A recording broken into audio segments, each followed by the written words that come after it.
Welcome to the continuing education series offered by Pentair. Today's topic is how ion exchange works. Where does all that salt go? Now, we just saw this represented in the where contaminants come from water fundamentals. And ion exchange takes place at the molecular level on the beads of resin. There are a vast number of resins used in the marketplace for lots of various applications, and it's predicated upon these groups. They attach to different resins. Most resins for water treatment are in a weak acid form or a strong acid form of resin that is converted to a sodium form for residential uses. There are acid forms of resins as well that are used in water treatment. But the vast majority of resin use is used in other industries for other applications and manufacturing processes. Virtually all manufactured petroleum products run through various resins as well, doing different chemistries. This is a powerful chemistry tool that we're applying to water treatment in a special way. And what happens is at these sites on a resin, they come loaded from the manufacturer with sodium on them in the vast forms that we use in our applications. And they exchange chemically just very similarly to the way your blood exchanges carbon dioxide and oxygen off of hemoglobin. It's done similarly in this process. It's one of the ways we get sort of this ideation around creating these chemistries with resins, right?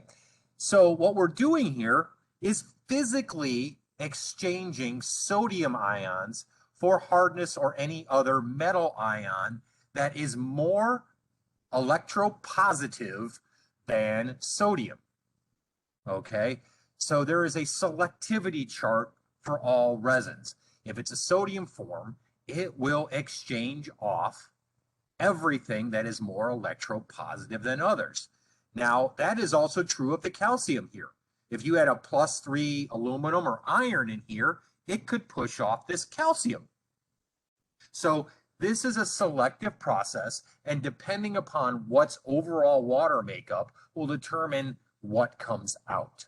So most cases we construct a resin bed of enough depth and contact time to replace all the positive ions in the water other than sodium with sodium, and where we distribute sodium downstream.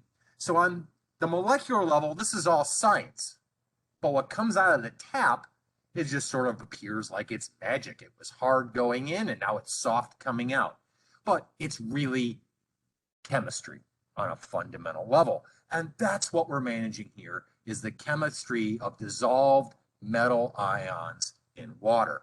So how are we doing that? Well, first thing we do, and this step is critical to ion exchange, is at the end of the resin's functional life here, as water passes over, exhaustion. When we've removed all the sodium off the resin, we need to regenerate that. So how do we do that? Well, the first thing, and this is true of all packed columns, and that's what a water softening tank is. It's a packed column of resin. That packed column, that tight space in there, that filled volume, also acts as a mechanical filter. It's about a 40 micron filter, but it still loads with dirt. And what backwashing does is it expands the bed by reversing the flow through the bottom of the bed and lifting it up, causing a chaotic action, kind of like a lotto machine, all the balls bouncing around. When they bounce off each other, the water carries the dirt and debris away. Why is that important? Because the next step is regeneration. And why that's important is because this molecule is only part of the bead. This is far smaller than the debris particles that are in the water. And if we cover these beads with dirt, these sites don't have access to the minerals in the water to keep exchanging.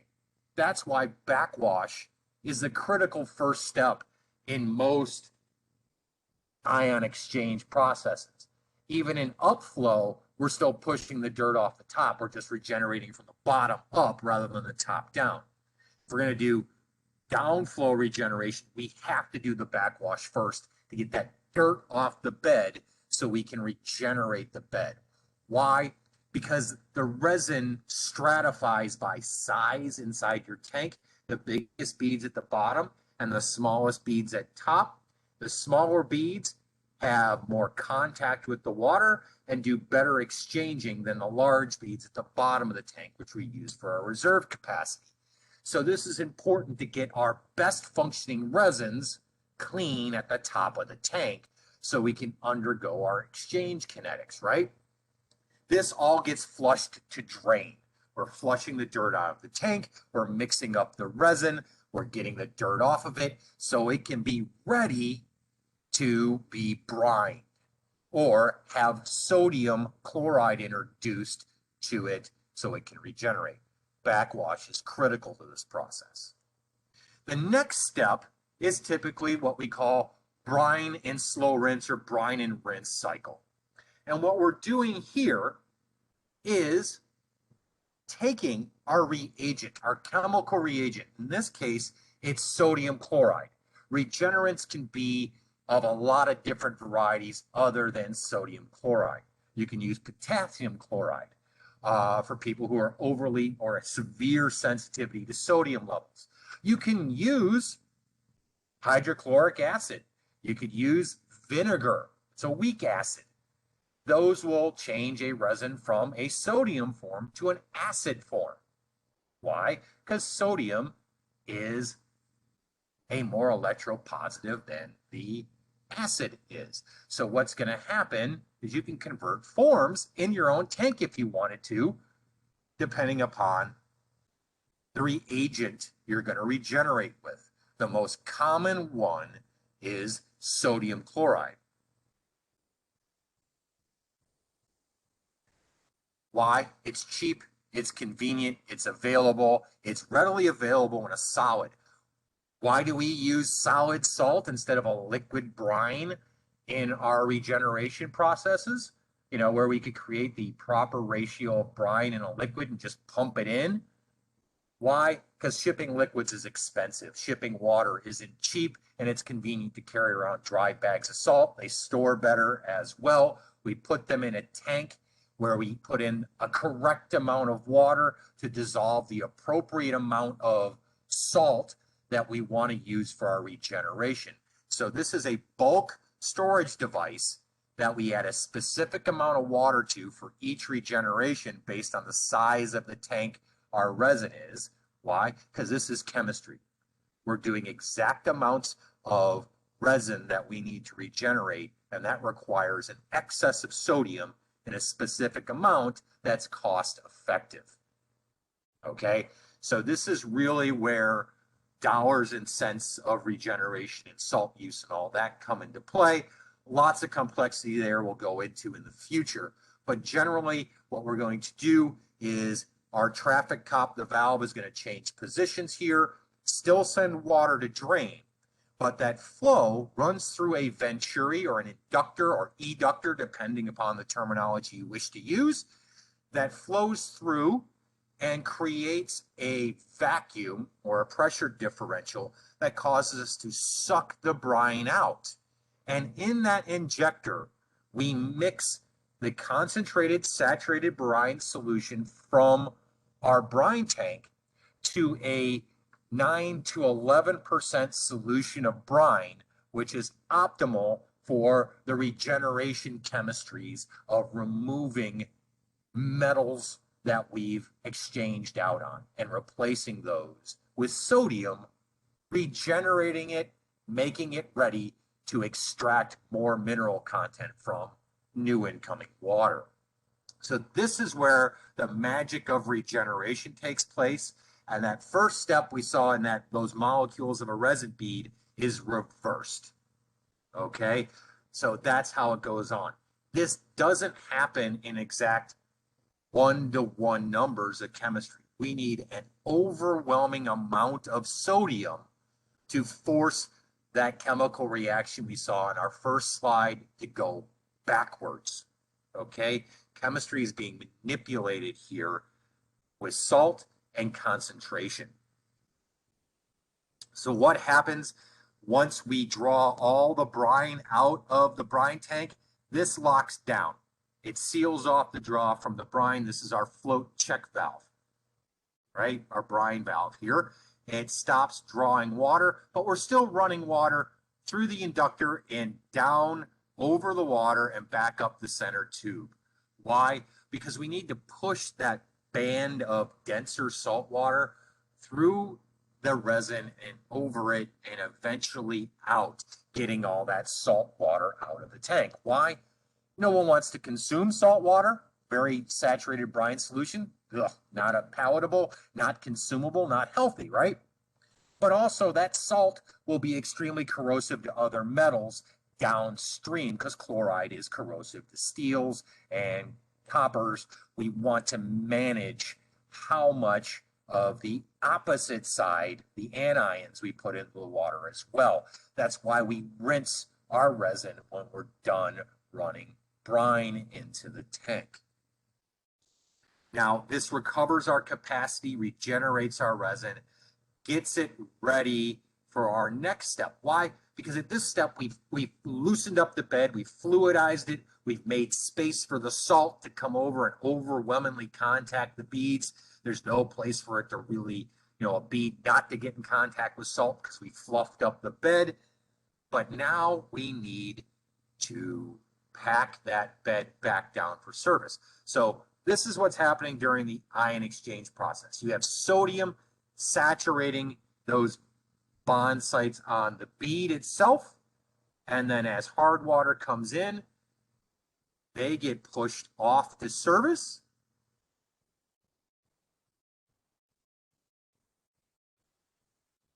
As calcium and magnesium and iron and other metals are stuck onto it. And then during that rebrining, we push those off to drain. So we're physically removing contaminants with ion exchange and regeneration.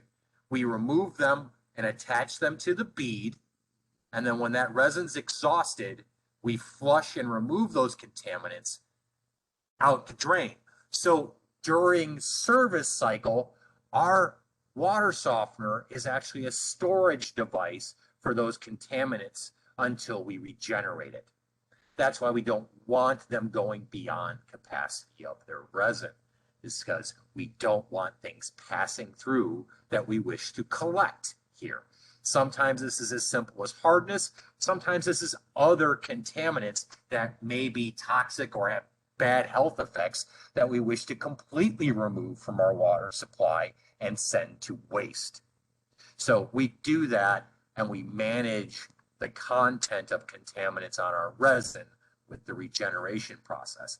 The valve is the traffic cop directing all the traffic of both the water coming in, the brine solution, it mixes it, and it governs the kinetics going over that resin bed.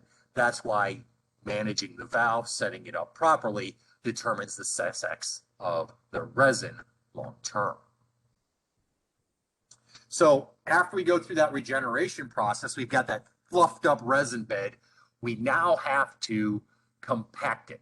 You know how we talked earlier about all filtration in a column is a probability game about forcing that water to flow over those beads or that activated carbon so that the contaminants must contact the media? That's what we're doing here. is we've got all that loosened resin, and now we're going to run treated water over the top and pack it back down from the top down. And at the end of your rapid rinse phase, why? Because this has all been regenerated right now. The resin is regenerated right now. We're going to push off any extra sodium chloride out of the tank so customers don't have to consume it or our applications don't receive way too much sodium. And then we're going to pack that bed down to make it get the best contact time we have with the new incoming raw water so we can remove our contaminants. This is essential too, not a very long step, but it preps that bed for the contact time we need. If we don't do this step or don't do it well enough, we get some leakage or slippage by it. So we're going to pack it back down, encapsulate it, make sure those beads aren't going to fluidize and move away with the water as it flows down through it. Now, the next step is going to be refill after we've packed down the bed. The unit's really in service now. It's producing soft water. Oh, one thing here. At the end of rapid rinse, one of the best troubleshooting techniques, and to understand all softeners work this way, at the end of rapid rinse, what's coming out of your drain should be softened water. Should have no hardness in it. If you're getting hardness out at the end of rapid rinse, there's a problem with your regeneration, and you need to address that. This is a great place to start troubleshooting from in a cycle, is to understand if you've got soft water or not after rapid rinse. It's one of the key questions tech service asks almost every time they get somebody on the phone. Now, refill, during the regeneration process, we pulled the water out of the brine tank. Well, now we need to prep that brine tank for the next regeneration, and that's done with water. We need to get that salt, the solid sodium chloride, dissolved into sodium ions and chloride ions and able to do our next regeneration. We're going to pump in a specific amount of water based on the volume of resin we have and the chemistry involved to get a good regeneration in that water quality. Lots of caveats here. All of this is all water chemistry dependent. The raw water to determine what we're going to do, how to set up the valve, and how to use this media to its fullest in that water quality. And possibly even decide if this is the right treatment method for this water or where in the treatment train this belongs based on that water chemistry. So we're going to prep that for the next regeneration by putting in an appropriate amount of water for the amount of resin we have in the tank to dissolve the appropriate amount of brine that we need. At typical ambient temperatures and water temperatures, it's going to take anywhere between 2.5 to 4 hours to make a good brine solution. The warmer the water, the faster this happens. Why? Warm water dissolves things quicker than cold water. Colder the water, the longer this takes. So understand that there's some time involved to dissolve enough salt to do a good regeneration. That's typically why you can't regenerate something twice in a row very quickly without potentially not getting a good second regen. We're depending upon the chemistry of solvation, dissolving salt here to create our brine, and then we're going to pump it back through in our next regeneration cycle. That's why it sits here waiting until this is exhausted so we can create that saturated brine. And the great thing about this is that saturated brine, most organisms do not like growing in that saturated level of brine. The only time you get microorganisms growing in a brine tank is typically in an outdoor installation in a coastal climate where you have bacteria from the ocean that may get windborne or whatever from the ocean, algae that may survive in a high brine circumstance. So if you're dealing with southern outdoor installs near coastal communities, you want to make sure your customers keep their lids on their brine tanks to prevent those sorts of issues. So that's the general process of ion exchange, and it's repeated over and over and over again over the life of a water softener and over the life of a resin. The ones, this seems rather simple and straightforward. The devil's is in the details of incoming water chemistry and the size, height, shape, and flow rate over that resin. Why? Because all this chemistries take place at specific rates based on the chemistry here. That's predictive. That is something we can understand and manage.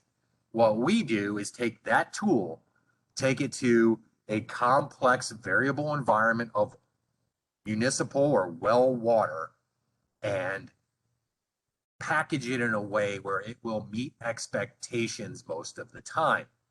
That means we are sizing systems to match the water quality and the flow demands of the customer. And that all starts with the incoming water quality and the flow rates and volume demands of the customer. We design systems to fit in between those two demands. And that gets more and more demanding depending on the type of client you're dealing with, whether that's residential, commercial, industrial, and what sort of industry they are in, and the requirements of their products or equipment. And that matters. Softening can be a standalone treatment device, or it can be part of a multifaceted water treatment train. But it is a profound tool in our toolbox for managing water quality. Thank you very much for attending, and we'll talk to you again soon.